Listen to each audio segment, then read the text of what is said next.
আসসালামু আলাইকুম। আশা করি সবাই ভালো আছেন। আলহামদুলিল্লাহ আমিও ভালো আছি। আজকে নতুন একটি টপিক নিয়ে হাজির হলাম আপনাদের মাঝে। আজকের টপিকে আমরা আলোচনা করব মামলা সম্পর্কে। মামলা কত প্রকার, কি কি, কোন মামলা কখন করা হয় সেই বিষয়ে আজকে আমরা জানব। চলুন শুরু করা যাক।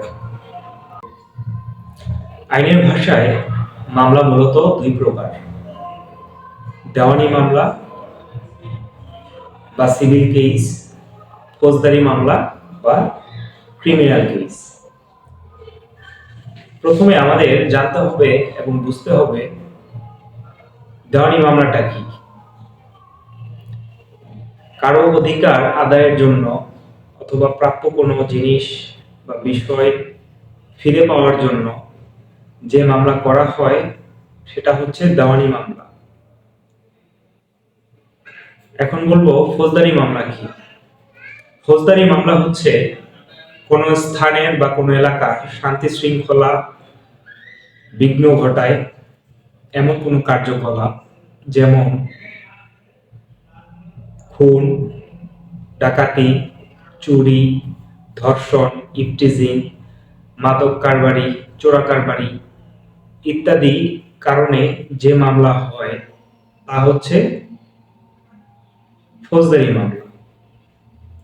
ফৌজদারি মামলার করার মূল উদ্দেশ্য হচ্ছে অপরাধীকে শাস্তি দেওয়া, আর অন্যদিকে দেওয়ানি মামলা করার উদ্দেশ্য হচ্ছে নিজের অধিকারকে আদায় করা।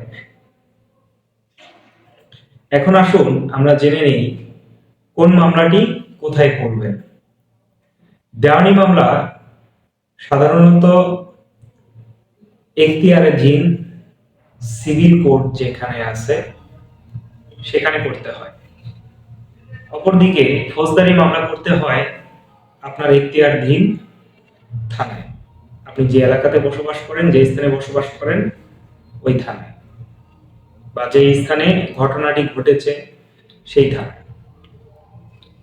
এখন জানবো ফৌজদারি মামলার শাস্তি কি হতে পারে এবং দেওয়ানি মামলার ফলাফল কি হতে পারে। প্রথমে বলি দেওয়ানি মামলার কথা। দেওয়ানি মামলা মূল উদ্দেশ্য হচ্ছে অধিকার আদায়ের জন্য। এর উদ্দেশ্য কাউকে শাস্তি প্রদান করা নয়। দেওয়ানি মামলা করলে কোর্ট আপনাকে আপনার অধিকারকে বুঝিয়ে দেবে, অথবা বিবাদী যে থাকবে তাকে জরিমানা করবে।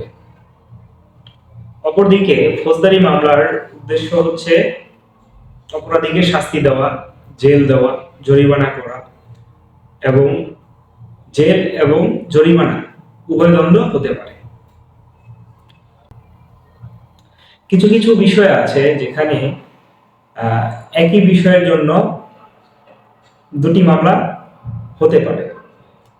যেমন ধরুন একটি সড়ক দুর্ঘটনা হয়েছে, এখন যে দুর্ঘটনায় কবলিত হয়েছেন বা ক্ষতিগ্রস্ত হয়েছেন সে ফৌজদারি মামলাও করতে পারবেন এবং দেওয়ানি মামলাও করতে পারবেন। একটি মজার বিষয় যে একই ঘটনায় কিভাবে দুই প্রকারের মামলা হবে।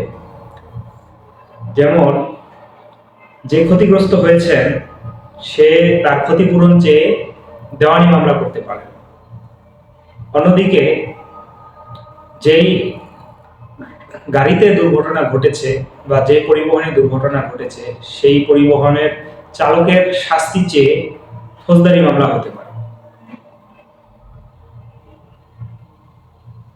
আশা করি আপনারা আজকের ভিডিওটি বুঝতে পেরেছেন। দেখা হবে পরের কোনো ভিডিওতে অন্য একটি টপিক নিয়ে কথা বলবো।